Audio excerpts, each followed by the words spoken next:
Hello भाई नमस्कार केमी आशा करी भल थे तो सेमती भल था मु आपंकर ओडिया पिला संग्राम। तो आज हूँ मोर 11 नंबर भिडियो। तो चल आज आम जा over bridge Baleshwar over bridge से मोबाइल कभर पकेबा काच पकेबा और तन्मय भी कभर काच पड़ो। तो चल भिडियो केमती लगुच लास्ट पर्यटन देखूँ। तो सबुदिन भली आम पुणी थे आमर सिग्नेचर मारी देचु। तो चल तो ये आमर सरोज तो तन्मय एवं मु आम तीन जन एवं जाऊँ ओभर ब्रिज। तो एबे आम गोटे ऑटो बुक करूँ। तो आम एपटे अच्छु तो लेफ्ट पट को जीवु। तो ये आम ऑटो बसी सारीचु। तो एबे आम ऑटो बसीचु आमर सरोज मु एपटर तन्मय। तो चल ओभर ब्रिज आम के समय बिताऊँ कौन कौन करुचु तो देखिए। तो प्रथम ये आमर ट्राफिक तो फास्ट ट्राफिक ये आम पटर जाम अच्छी। तो आम ये छिड़ा हो तो देखो सेकेंड ट्राफिक फास्ट सेकेंड। तो ये आमर जीवा बाटर दीटा ट्राफिक पूरा जाम ही। तो एबे आम ऑटो वाला ठू उल्लई पड़ीचु एवं तार पैसाटी देकी। तो आमर सरोज गोटे देखी मोबाइल स्टोर। तो से आमको एबे नहीं जाऊँगी बालेश्वर रे थिबा मोबाइल सेंटर। तो चलो देखिबा मोबाइल टी एटी देखि पारुथिबे आपण माने सबु मोबाइल। तो एई लाइन रे खाली मोबाइल दुकान ही दुकान। तो आपण माने देखि पारुथिबे। तो पूरा पूरा सबुआड़े दीपट साइड रे कौनसी दुकान नहीं खाली मोबाइल स्टोर। तो सरोजर चिन्हा मोबाइल स्टोर को आम एबे जाइचु। तो आमर सेठी तन्मय तो तार रियलमी 14 सी मोबाइल रो कभर तांको पाखरे एवेलेबल नथिला। तो से तांकर संपर्क दुकान पाखक जाइछन्ती। तो यही दुकान रे बहुत वेराइटी प्रकार रो कभर एवेलेबल अच्छी। तो देखि पारुथिबे बहुत डिजाइन मध्य भी बहुत भल भल एवं कम दामिकिया सस्ता। एवं एपटे देखो आईफोन रो कभर भी अच्छी। तो ये ट्रेंडिंग जो कभर चलती सी भी अच्छी रियलमी भी रो अच्छी आईफोन भी अच्छी सबू अच्छी। तो तापाई आमर तन्मय पाई आसी जाइए कभर। तो तन्मय एबे तार कभर बाछुची। तो तन्मय को भी कभर टी भल लगी। तो से गोटे कभर पकई देइची। तो मोर एबे मोर बैक कभर पकईबा मु गोटे स्टिकर बाछी।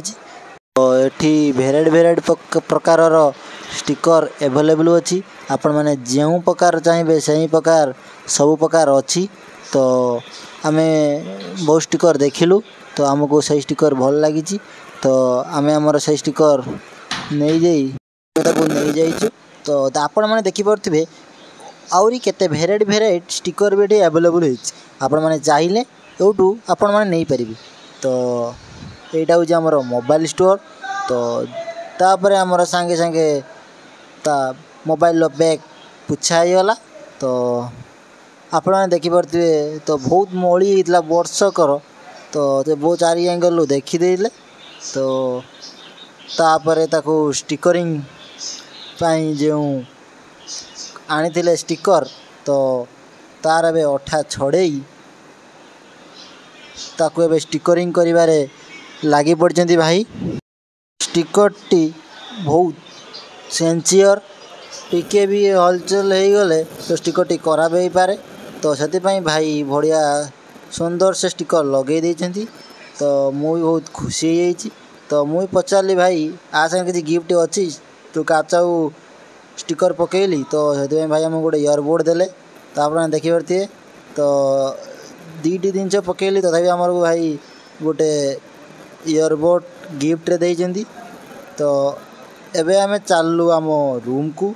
तो एठी गोटे कांड तो कांडटी कौन तो या ए भाई को ऑनलाइन ही नहीं आम ऑनलाइन दबू। तो से बहुत समय पर गोटे ऑफलाइन रु आम सरोज पैसाटी ऑनलाइन रु ऑफलाइन करके आनिक को देले। तो तापर जाइए आमको से नहीं आइले। तो से आमर आज बहुत राति हो देखिपे वर्षा भी बाहर जोर पकाऊँगी। तो एबे वर्षाटी छाड़ी जाइए तो से झिप पकाउची तो कौन करवा राति तो हो जाइए तो एबे चल आम हॉस्टल तो रातिर तो आम हॉस्टल एंट्री नहीं तो एबे मोर 6टा है तो राति प्रेयर पूर्वर आम हॉस्टल जा एलाउ तो एबे आमे आसी पहुँची जाइछु तो एबे चल आम राम भाई दुकान तो सेठी आमे किछि खाइबा पई नहीं जाई तो आमे रूम रे खाइबा तो आमर से तरकारी आउ जा आमर छणाछणी जिनस चप बैगणी तो पैकिंग करदेलु तो आमर जे सरोज सी आमर टमाटो सॉस तार बहुत फेवरेट तो से टमाटो सॉस टी पैकिंग कर देइछि तो आम पुणी आम जो आसिलु आमर इनलेट टाइम पकईदेलु तो एबे आमे आमर रूम को जाउछु। वीडियो भल लगी लाइक करेंगे कमेंट करेंगे शेयर करेंगे रोची जय जगन्नाथ।